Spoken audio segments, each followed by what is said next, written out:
that, whether that's skateboarding or whether that's Mm, music or whether that's art. I mean, yeah. those people who are good at that, I mean, it was a conscious decision to just put it, put in those hours and like get good at it.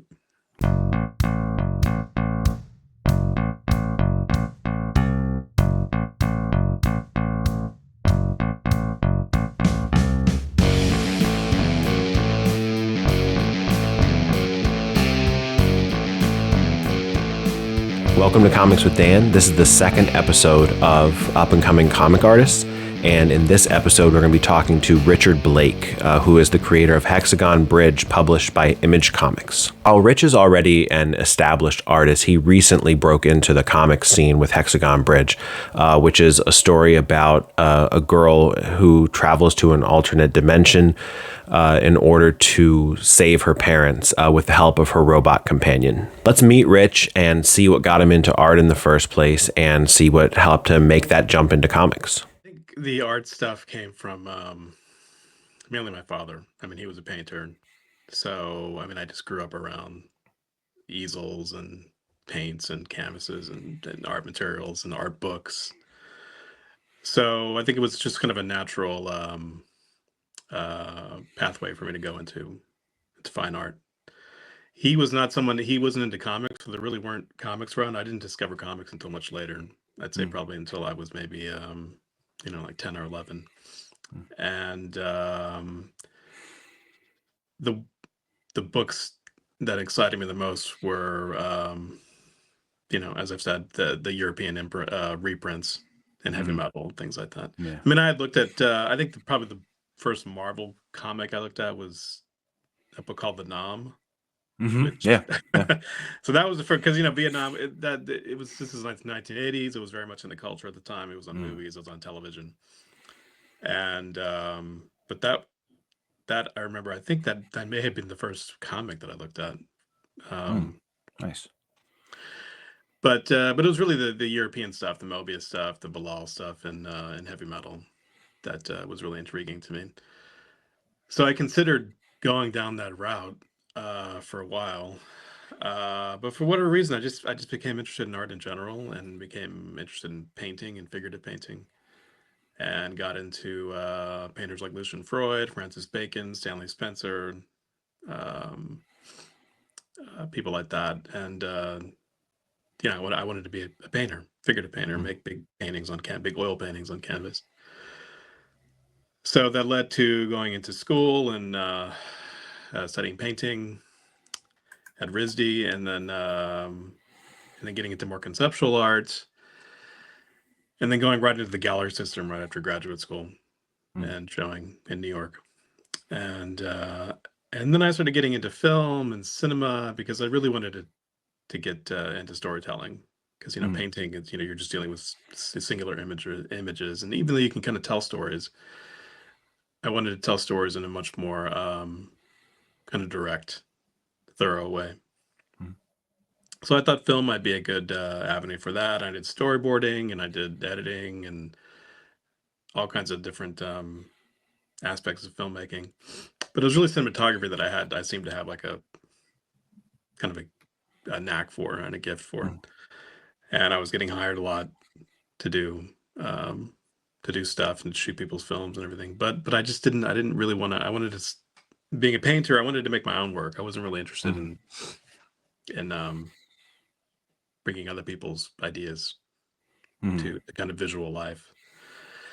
And so then I was kind of at this crossroads and kind of frustrated. And my girlfriend at the time had a whole set of The Walking Dead mm, volumes in her apartment. And this is before it was a phenomenon, before it was like a yeah. show, before it was anything. And I just asked her, "Well, what is this like Walking Dead thing?" And she Yeah. said, "Oh, it's this awesome comic." She was really in love with it. And so then we went to my first convention, the New York Comic Con, at that. I think that must have been like 2014 or something like that. Mm, And interestingly enough, they happened to have a European comics uh, stand there. I don't know, there was mm. like a whole European like thing going on at that particular convention. Oh, wow. And so that got me. I was like, oh yeah, I remember like loving this stuff, and so I got really back into it. And she was just like, you ever thought about doing comics? And I thought, I Mhm. used to. I looked at them at one time, but I don't, I just took a different direction, and so that got me into the comics, and I Yeah. started sketching, in that manner, and did some short stories, and that eventually led to Hexagon Bridge. Rich had some really interesting things to say on the time and dedication that it takes to become an artist. Let's hear what he has to say. I think the temptation comes when you get to be sort of around the high school years, because your friends are going out, people are going to parties, people are Mm. out and about, and it's kind of that crossroads where you're like, well, am I going to say I'm going to draw Mm. and get like really good at this, or am I going to go out? And I had a lot of friends who were great artists in high school, and they just, it's hard to want to be alone in your studio or in your room and Mhm. just like draw Yeah. all day or paint all day. So I think it's there's that critical moment where you're like, so much of being good at it is being alone in a room, like kind of like Mhm. writing in that sense. Yeah. And so I kind of had a natural disposition towards that and kind of enjoyed Yeah. that anyway. So it wasn't. Yeah. I kind of just fell into, and then of course watching my father and his practice, I think that just kind of, Mhm. I kind of already knew what it took. Yeah. Yeah. Absolutely. And like, I mean, there's some people are, just have a knack for things, but like you're saying, that can only take you so far. I mean, Yeah. it's that diving into it, and you're right. I mean, people might think like, oh, you can go out and have fun and like do that stuff, but I mean, you gotta keep at it. I mean, Yeah. to Yeah. get good at anything, I mean, Yeah. Music. I mean, there's people who, I mean, you hear Mhm. these stories about people who are like amazing guitarists, for example, Mhm. and you hear it, they're just in their room Mhm. playing that thing, and getting a grasp of it in a way that was just, it's just the hours of practice made the whole difference, made all the difference. Yeah, I remember when I first absolutely. got to art school, I mean, there were kids who were like, you know, blew me out of the water because they were in arts high school when I was like in regular Mm. high school. So when I was like, taking science and math courses or whatever, and they were like taking figure drawing and Mhm. hours and hours of that. So I mean, it just makes a massive difference, the hours you put into it. Mhm. Yeah. Yeah. No, I mean, and that's an interesting point because, you know, you think about what students. I mean, there are probably plenty of students that were in a similar situation as you, where they know they want to be an artist, but they're taking courses on things that, I mean, Yeah. do you really need that? Do you really need that? Right. I mean, Yeah. like, it's good to have a well-rounded education to a certain extent, but, if you can start focusing on something like that earlier, it's about getting the time in. So, Yeah, yeah, yeah, and I absolutely. and I was not a great high school student. I mean, primarily because I just was just drawing all day, and whenever Yeah. if there was something, and I figured, I can, which ended up being true. I mean, I can learn this stuff later. Yeah. You know, whatever, I'm sure, whatever, these kind of core scientific concepts and all that. I mean, which I did. I mean, so I mean, you see, you find a way, and but I think, yeah, I mean, I think it's that, you can see your friends going out and having fun. You want to go out and have fun, Mhm. and it's Yeah. hard to make that decision to, no, I'm going to put in the hours, and because this is something I want to be good at, whether that's skateboarding or whether that's Mm. music or whether that's art. I mean, Yeah. those people who are good at that, I mean, it was a conscious decision to just put it, put in those hours and like get good at it. Now, let's see where the pencil meets the paper, both literally and figuratively. Here, Rich talks about the advantages of working digitally as well as his love for working traditionally. I mean, it's interesting because I remember when I first got into, when I started making comics. I mean, there was just like this kind of, um, I guess manifesto I made to myself. Like, it's gonna be traditional. I'm just gonna use traditional tools. I'm not gonna use digital tools, 'cause especially at that time, digital tools weren't quite up to par as they are now. They weren't, or the brush engines just weren't as sensitive. Mm-hmm. Um, but as kind of the years went on, I mean, that just advanced so that quickly. And I remember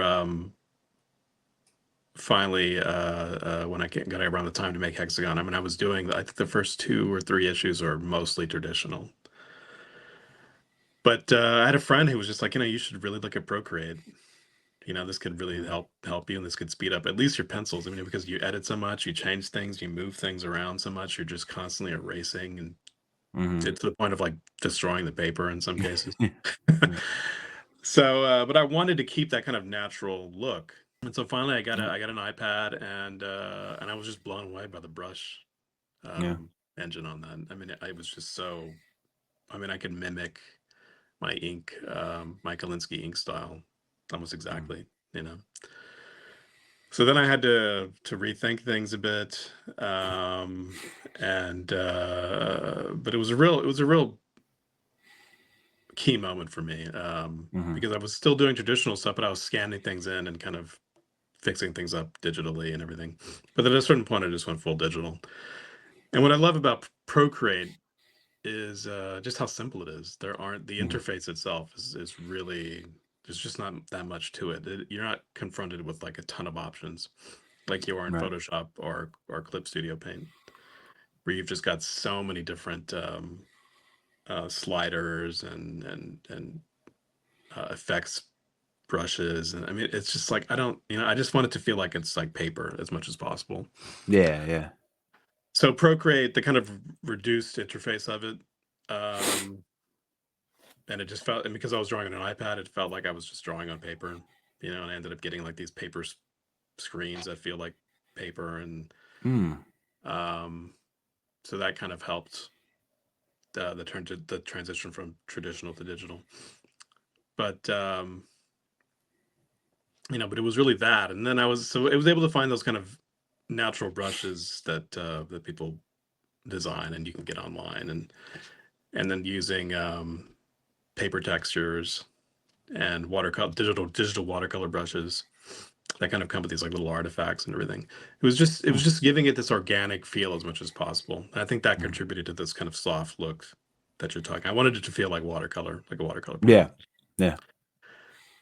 And but yeah, it was just finding those tools and honing it all down to the kind of style that I wanted, that I didn't really find until, I would say, issue 4. That Mm. didn't really come together, in a way that I felt really like, okay, this is it. This is the look that I really am going for. But once I found that, I mean, it was great. Everything was just, it was faster. It was much more suitable for my sort of constant editing, and I could do the pencils, and I could change things. I could move things around, and then I got a real process and a real system going that just ended up coming together and working for me. It's interesting because now I'm actually going to go back to traditional Yeah. ink again. Yeah, and Okay. kind of go back and forth, because I Yeah. just I miss the brush hitting the paper, and there's just something about that kind of direct approach Yeah. that I think I miss. I got briefly sidetracked in our conversation and asked Rich a quick question about his feelings on possibly doing animation. You're talking about how how you did sort of similar things with film, trying to give it a more organic feel. Have you ever thought about doing like animation? Yeah, I mean, I thought about it, especially since now there's this thing called Procreate Dreams, which Mm. just got released. I think it got last year or something like that. Mm-hmm. And I thought about that was kind of the first time I considered, taking some of the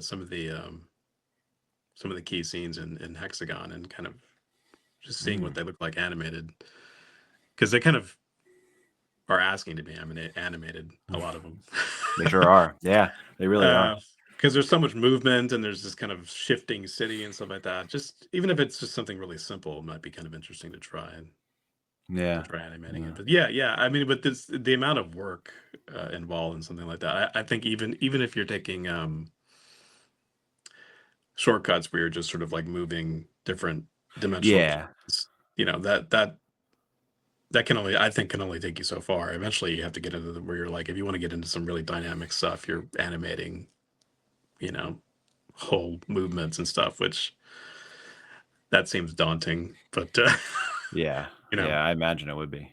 Yeah. yeah, And I mean, like some of them, just like, I mean, I have a couple of them here, like this one, that's this cover for issue number 1. I mean, like all yeah, those rocks there, like just imagining yeah, those, like kind of slowly yeah, like floating in space, you know. I yeah, just think, yeah, yeah, I think there's a yeah, ton of just something potential that's there. kind of maybe like a little loop or something like that. Yeah. You know, Yeah. that's kind of Yeah. that would be really, yeah. So yeah, I've definitely thought about it. I think it'd be really Yeah. interesting to try. Let's take a look at some of the pieces that Rich provided for the conversation. Some of them made it into Hexagon Bridge, and some of them didn't. Yeah. Okay. This one, I looked through the ones that you sent, and I had to pull this one up. It Yeah. feels like iconic to your art at this point. So Yeah, it seems to be a favorite among a lot of people. yeah, yeah. I mean, and so it's got it here. It's the cover for issue 2 of Yeah. Hexagon Bridge. Mhm. You want to talk me through how you created this? I mean, what process you went through? Uh, well, to be honest, with me, it was totally intuitive. You know, Mm, I did. It wasn't something that I had written before. I knew that Adley in the book was going to mm, describe a dream, yeah. and so I was trying to come up with something that was kind of had a kind of dreamlike quality, but could also be kind of tied to kind of some of the subtext, what was going on in the story of the book. Mm, And so I had these kind of different elements. I knew I wanted her. I knew I wanted her walking through a city, and but and I wanted to sort of have a certain dreamlike quality to it. But at a certain point, I just, much like I would when I was doing those early figurative paintings, I just started drawing, mm, sort of putting elements together. And I had sort of trying, doing one city and then trying another different city, trying one angle, trying a different angle, trying and drawing her from walking from various perspectives. mm, But then eventually, at some point, things just started coming together, and then I thought, there's just still needs to be something with this kind of subtext of the book, this kind of burden that she's of this task that she's kind of undertaking.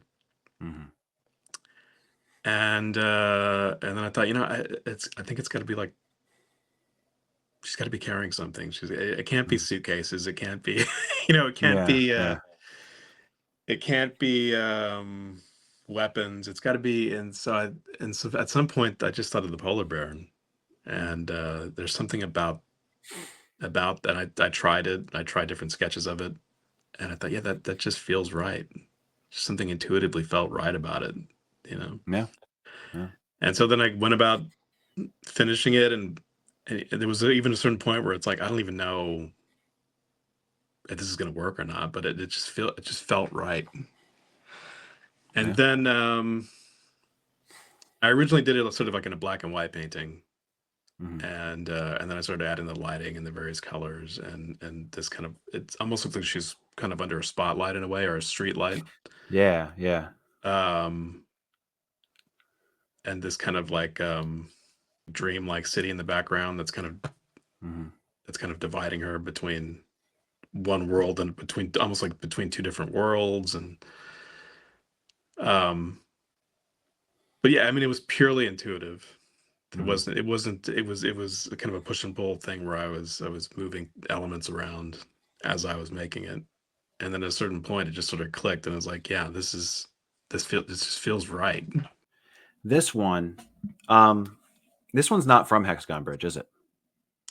No, it's kind of based on some of the ideas in the book, but it's not specifically from the book. Right, because and that's sort of what drew me to this one, is because it it has a similar but still different feel than Hexagon Bridge, and I think it's because, and I could be wrong, so correct me if I'm wrong on this, but the the natural, like the rocky side here and then the ocean in the background, Hmm. I don't know that it doesn't seem to me like there's quite as much natural, like, nature in Hexagon Bridge as so much as cities. And That's I don't true. know if that's, Yeah. yeah, so I just didn't know if there was something behind that, if that's part of why I didn't make it in to Hexagon Bridge, or what the story behind this one was.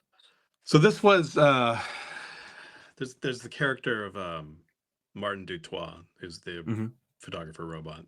mhm, Um, and one of the projects that I really want to do is a whole book on, as I think I've mentioned to you before, is mhm, was a whole book on him and his kind of various adventures and backstory and places that he's gone and visited. So if you can kind of look on top, there's a kind of a little figure standing on the mhm. kind of the stone that's rising up into this sphere. That's supposed to be him. Oh, okay. And whatever is going on within this city that he's kind of walking around in. I never really came up with a backstory for that, but it's sort of sent. It was kind of in a little sort of one way of kind of getting more at that character and kind of playing with that character Mhm. a bit more, Yeah, yeah. and some way that he may have either entered the bridge or is leaving it, or is kind of crossing between two different aspects of it. Mhm, Something to do with that. But yeah, there is actually a double page spread where you see some foliage, and when Stodden first mhm. enters the bridge, Okay, yeah, and you kind of see some, like, that's probably the first time you see some kind yeah. of nature, and that is that, if I were to make a volume two, I think that would Mhm, be interesting to kind of deal more with that, with more yeah. um, kind of jungle settings or something like that. Now this one, two things about this one were, I had mentioned before that your style is very geometry based, and I look at this and I see about 5,000 different shapes. You know? Yeah, yeah. And I know that Italy has inspired you greatly. So just those sort of two things, the geometry of this and the Italy inspiration. If you just wanna, Yeah. tell me a little more about those. Well, I mean, it's funny because I just got back from Italy, doing Oh, some. yeah, yeah, yeah. Yeah, what I was reminded of being there, because I had studied there my junior year in art school. Mhm, I spent a year in Rome, and I think what I loved and what I love so much about Italy and its cities is how labyrinthine they are. mhm, I mean, you can really get, like, lost in those cities. There's a kind of orderliness, obviously, to it. I mean, if you have a map or something, I mean, you can. There's obviously a certain kind of um, a certain kind of specific layout to all the cities. But when you're kind of immersed in it, you can just, it's particularly a place like Venice. mhm, You just turn off your GPS and just start walking around. I mean, you really do get this sense of being lost in a kind of organic um, city, and that just feels so when you're there and you're kind of walking around and there is that sense of being lost, it starts to feel very dreamlike and almost hallucinatory. At least for me, it did. And I mhm, had gone from Rome was really the first big city that I had lived in, mhm, and it's different from New York, which is laid out like very much like it's like a grid structure. So once you sort of figure out the grid, and you just, it's very easy to sort of figure out where you are. You're either uptown or downtown, and you're either on the east side or you're on the right, west side. you right. know. But when you're Right. when you're kind of in Rome, it's like, you start walking around and you just take little detours down small alleyways and everything, and you're just like in a whole other.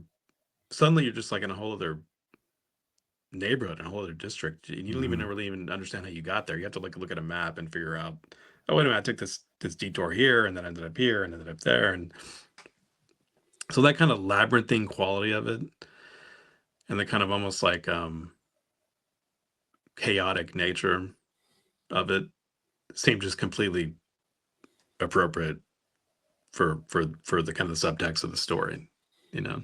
Right. Because she eventually goes into the bridge, which is very much like that. It's very much like a Mhm. labyrinth. It's very much like this organic, kind of chaotic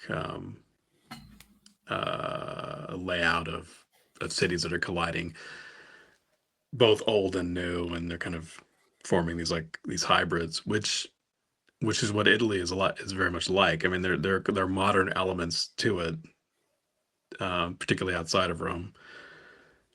But I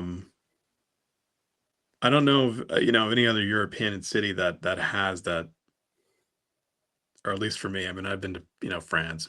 Paris has that a bit, but there's just something about Italy that is just completely mysterious, Mhm. and particularly Venice. It just has almost like this gothic aura to it, this kind of Mhm. haunted aura that I think, I'm sure when you live there, you kind of get used to it, and you don't even really think Mhm. about it. But I spent a year there, and that never went away. That feeling of it never went away. Yeah. And so I think that's why it made sense to me that it was kind of a, like you say, a precursor to what the characters were going to experience. Kind of Right. a preview of the bridge in a way. So this one, I wanted to talk about the negative space Hmm. here.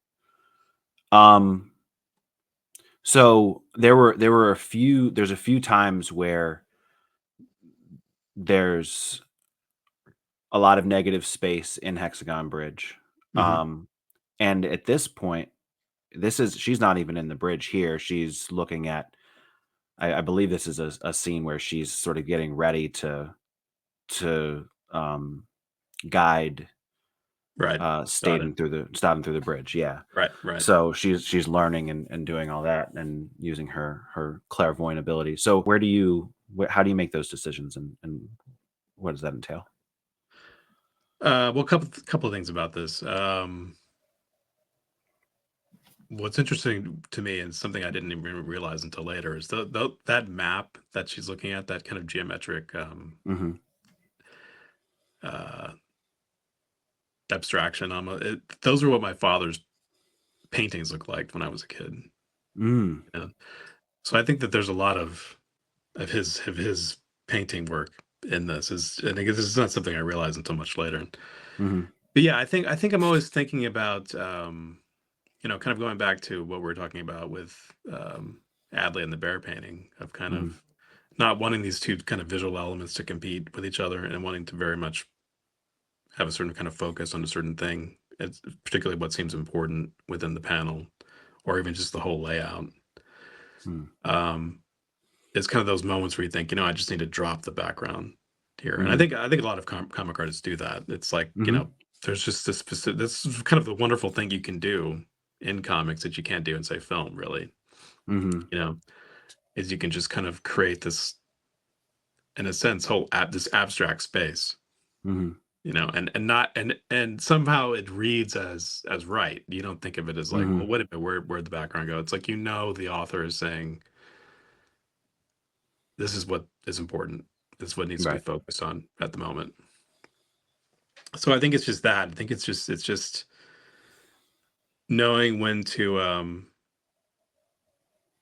then that's kind of the advantage of comics. It becomes a whole graphic design Hmm.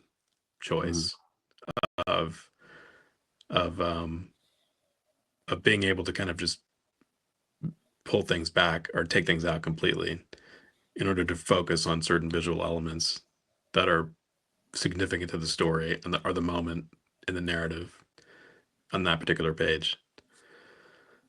So, with this, obviously, I mean, that there's like this critical element, as you said, where she's kind of overwhelmed in a sense by Hmm. this kind of abstract map, and kind of trying to figure out and trying to look through it and everything. So I think dropping the background and just amplifying that as much as possible within the layout, within the panels, was critical to this particular page. You Yeah. know, I don't think Yes. it wouldn't have felt as, if I had the background in there with a bunch of people kind of walking around, and Hmm. um screens and maps and everything, it would have I think taken away from the visual impact of the map and therefore her own response to it at that moment. Um, Yeah. so you're kind Yeah. of experiencing the kind of visual jolt of it with her. And by having that negative space, it just, I think, or at least I tried to sort of to amplify that a bit. Now, this one, what I really liked about this one was that bottom panel, and I I wish I had blown up the bottom panel, but Yeah, the light coming in that window, yeah, and then sort of the shadow on, I believe that's Gerardus back there. Is yeah, that yeah. okay? Mhm. Um, can you tell me how, like, on a technical level, how do you accomplish that light coming in through that window? So that's actually that's like the last part of the coloring process. That Okay. light doesn't come until the final part. So you pretty much basically you draw the whole thing in a linear and in line. And one of Mhm. the things I should add about, which adds to this whole sort of kind of soft aesthetic that you've been kind of talking about Mhm. in relation to the book, is I really don't do a whole lot of cross hatching or Yeah. a lot of the more darker areas, or even in those areas, there's still light. Mhm. Um, there's still a kind of detail within the shadows. Mhm. So if you look at the line art for a lot of Hexagon, I mean, it's really open, Mhm. because I know I'm going to go into that later with these kind of watercolor brushes, and then I'm going to kind of adjust the light later.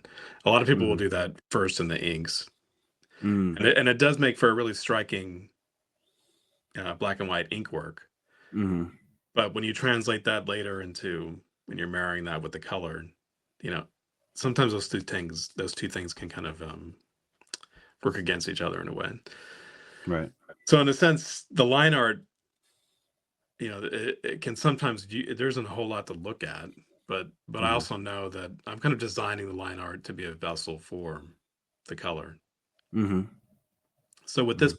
that particular panel that you're talking about, I mean, I did all the line art and everything, and then I went in really carefully with the various shadows and everything, and then that final effect was just that final light that got turned on in an Mhm. adjustment layer in Photoshop, Mm. and that kind of sets the whole lighting schematic for that.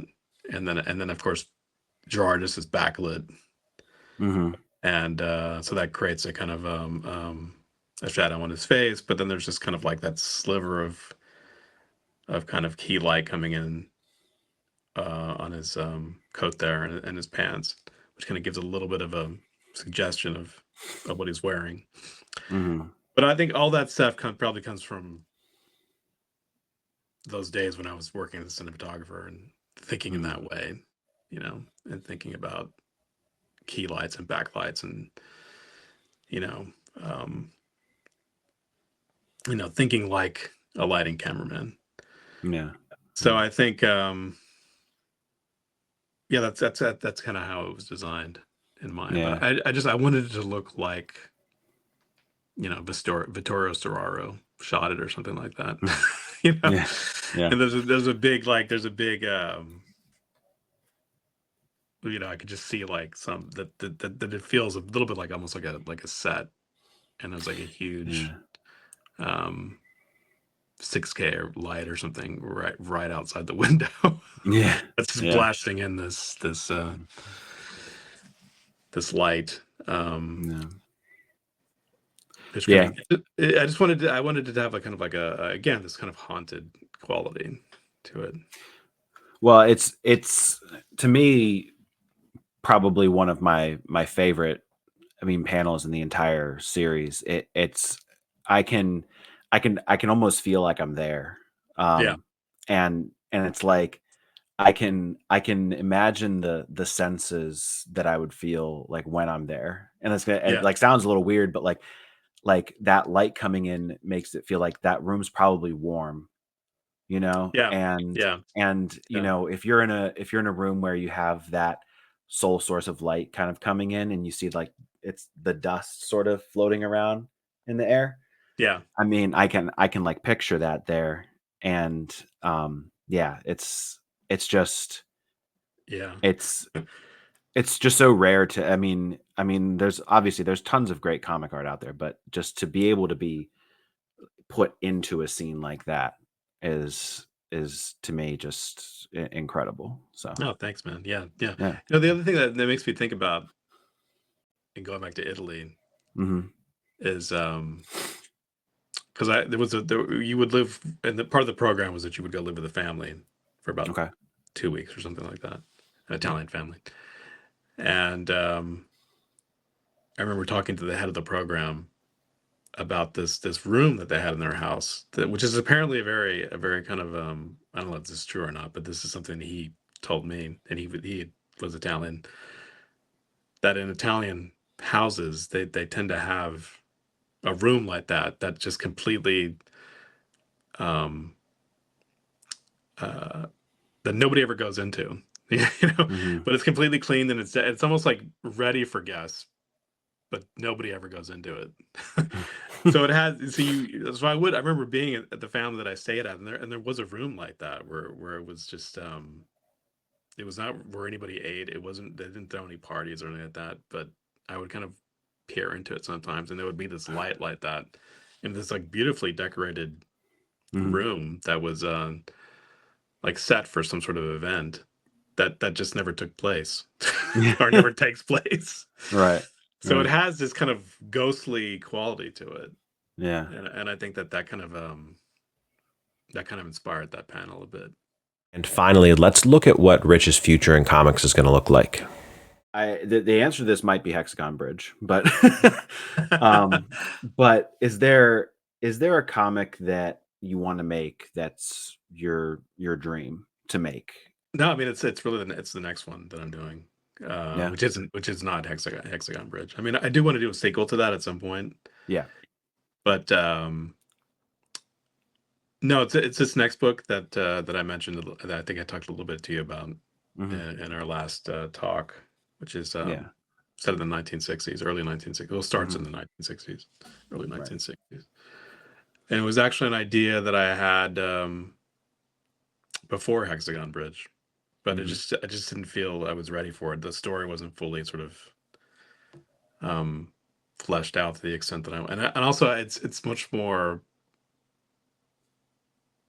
epic and much more character kind of Hmm. driven in a way. It's similar to Hexagon, but that doesn't really happen until much later in the story, Hmm. Yeah. and a lot of the sort of themes with that, and a lot of the aesthetic of Hexagon that is all there, but it doesn't kind of emerge until later in the narrative. Hmm. Um, but I think it's a story that I'm ready to do. I'm writing the script right now, and it's a much more structured script. It's a much more, at least initially, a much more character driven script. Hmm. Um, so a lot of the kind of spatial elements that you see in Hexagon again will emerge, but really only in the second half of it. Hmm. Um, but yeah, that's the story I'm really eager to tell, really excited to tell Yeah. and work on and draw, and so that's what I'm doing next. Yeah. Yeah. Yeah. Um, Now, are you hoping that you'll work with Image again on that one, or just kind of going to shop it around, or self-publish, or what? No, I mean, I'd love to work with Image. I mean, they were Yeah. great. You know, Yeah. they were really supportive. Eric was really supportive, uh, and and seemed to really understand and the my process, and how long it sometimes takes to kind of resolve certain things in the book. Hmm. Even though this is a book that I want to make a bit faster than and I think I will, because Hexagon was so much of that was a learning, me learning so much about the craft and kind of how I want to approach the craft. But no, I'd love to work with them again, and so we'll see. But is there a particular writer that you're interested in working with? I mean, I know you do. I mean, you wrote Hexagon Bridge, and you write your own stories. So, some of the other folks that I'm talking to, they I don't want to say just do art, but they do the art. They do the art, and Right. for another writer. But so I don't know if Yeah. there's any writers out there that you'd like to draw a book for. I mean, if the opportunity ever came up to work with Jonathan Hickman, Yeah, I mean, it'd be pretty great. I think we kind of share a lot of the same interests, and there's a lot of crossover between a lot of the ideas that we both seem to gravitate toward. So I think if he ever wanted to work on something, I think that'd be awesome. Yeah, I know he's got quite a few projects lined up, so I think it's but yeah, maybe someday. That'd be great though. Yeah. I think it would work really well. I think that you said he has quite a few projects lined up. I assume, that, yeah. I mean, Yeah. he's gonna. I mean, he can probably just sit there and have a never-ending list of projects that people want him for at this point. Yeah. He's just. The other thing is, like, he's also an artist, so I think he sort of gets that that process and understands that certain things sort of have to come together and intuitively, and I just think he has an interest probably in it, and I think in a certain kind of certain aesthetics, and kind of speaking that kind of visual vocabulary in a way that I think would be really, not that other writers can't do that, but I think at least I know that he specifically can do that, and I think so. I think it'd be great. I don't know, his interest in maps and diagrams, and that's all stuff I'd love. So as well. So Thanks so much to Rich for taking the time to talk to me. If you hadn't seen it before, I actually interviewed Rich on my channel earlier in the year. So if you want to listen to that, I have the link up here in the video card. So make sure you check that out. I'm really excited to see more and hear more about that 60s book that Rich had just mentioned. I'm really excited. I mean, if it's even half as good as Hexagon Bridge, it's probably going to be fantastic. Also, I'm always glad to talk art with Rich. He's such a great person to talk to about it. I'd love to have him on the channel even more. Make sure you like the video, make sure that you subscribe, check out my other videos here, and thank you for watching.